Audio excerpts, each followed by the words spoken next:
బెంగళూరులో rave party గుట్టురట్టైంది. Birthday వేడుకల పేరుతో రేవ్ పార్టీ ఏర్పాటు చేశారు హైదరాబాద్కి చెందిన వ్యక్తి. రేవ్ పార్టీలో ప్రముఖులు, బడాబాపులు పాల్గొన్నారు. పక్కా సమాచారంతో బెంగళూరులోని ఎలక్ట్రానిక్ సిటీలోని ఫామ్ హౌస్ పై పోలీసులు దాడి చేశారు. పార్టీలో డ్రగ్స్, మత్తు పదార్థాలు లభ్యమయ్యాయి. రేవ్ పార్టీలో 70 మంది పురుషులు, 30 మంది యువతులు పట్టుబడ్డారు. వారికి మెడికల్ టెస్టులు నిర్వహిస్తున్నారు.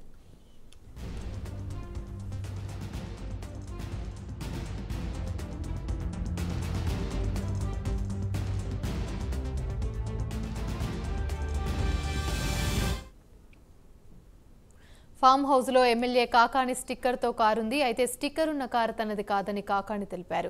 మరోవైపు రేవ్ పార్టీలో టాలీవుడ్ నటులు ఉన్నట్లు సమాచారం అందుతుంది. పార్టీలో నటి హేమ ఉన్నట్టు కన్నడ మీడియా ప్రచారం చేస్తుంది. రేవ్ పార్టీ ఆరోపణలను హేమ ఖండించింది. తాను హైదరాబాద్ లోనే ఉన్నట్టు హేమ వెల్లడించింది.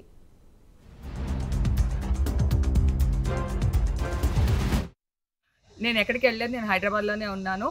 సో ఒక ఫామ్ హౌస్లో ఎంజాయ్ చేస్తున్నాను, చిల్ అవుతున్నాను. సో నా మీద వచ్చే న్యూస్ ఫేక్ న్యూస్, అది అక్కడ మరి ఎవరున్నారో ఏమో నాకు తెలియదు. సో అది ఫేక్ న్యూస్ అండి, అవన్నీ నమ్మొద్దు. Okay, thank you. హాయ్ అండి, నేను ఎక్కడికి వెళ్ళలేదు.